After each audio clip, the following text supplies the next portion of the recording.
Hey guys, hope you're all good. Don't forget to leave a comment, like and subscribe. Give me a thumbs up if you like this video.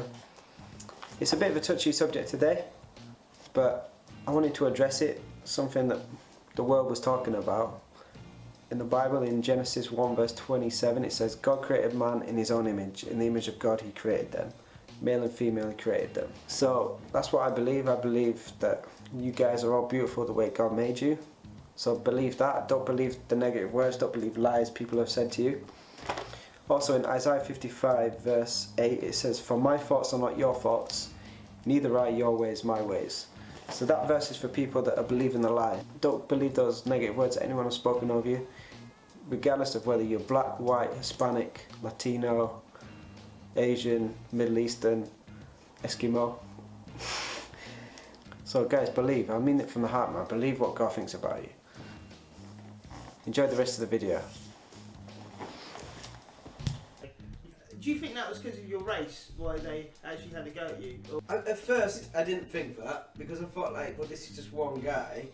But as I got a little older, like when I started to hear like, you know, white boy and like kuffa, and there's another word I can't remember. It's Arabic word, but it means white devil. And kuffa is like non-believer. So Yeah. you know, a Muslim could call any non-Muslim that.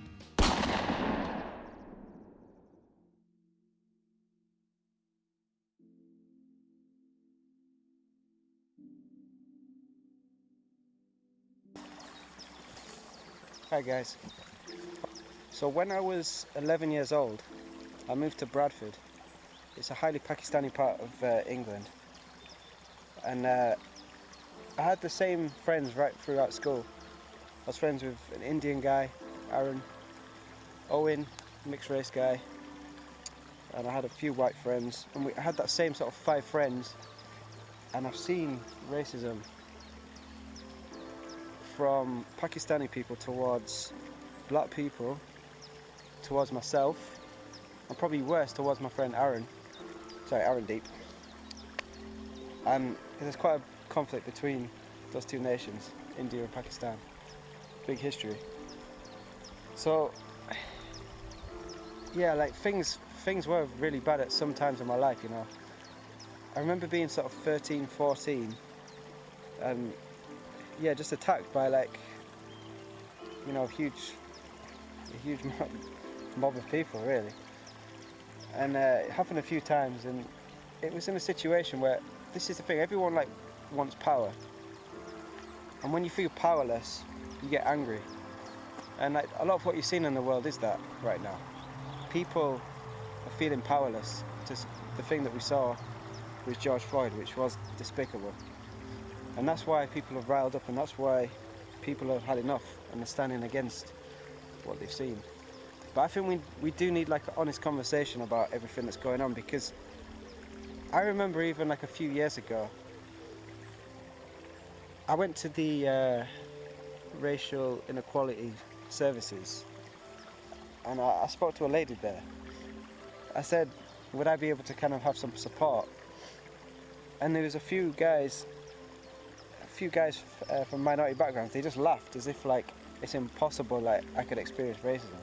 I know that I've kind of done that a little bit as well, where in my early 20s, because I experienced so much pain from what had happened in my life,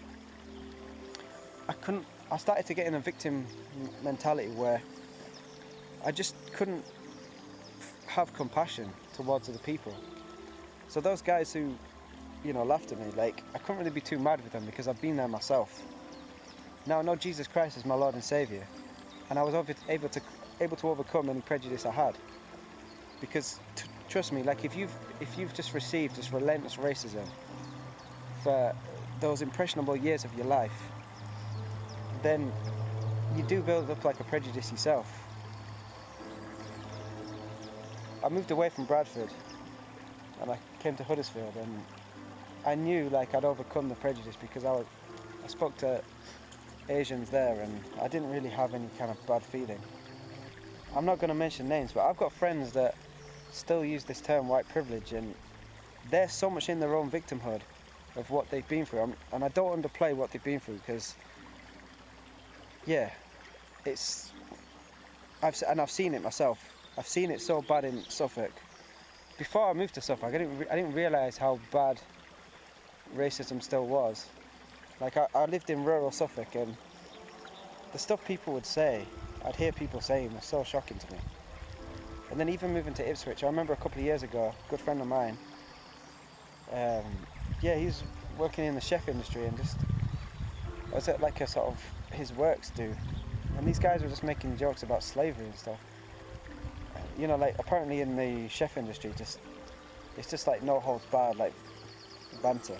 But some of these jokes are out of order, and like I think if one good thing will come from like this time period we're going through, I really hope that more people are moved to compassion.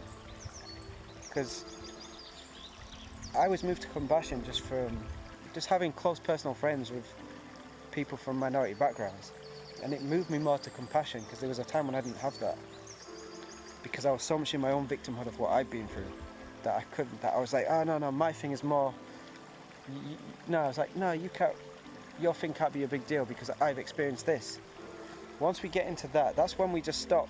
That's when we start putting a barrier towards other people, and that's wrong. So many people are guilty of it. We can all be guilty of it, but you've got to have compassion towards one another.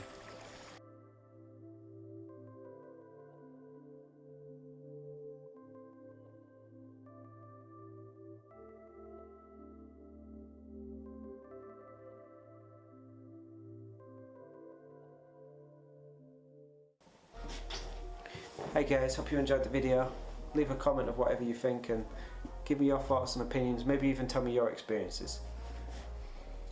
So also I just want to say shout out to Dex No, 21st Pilot, and Kip Keys, the album. I'll try and bring out an album at some point.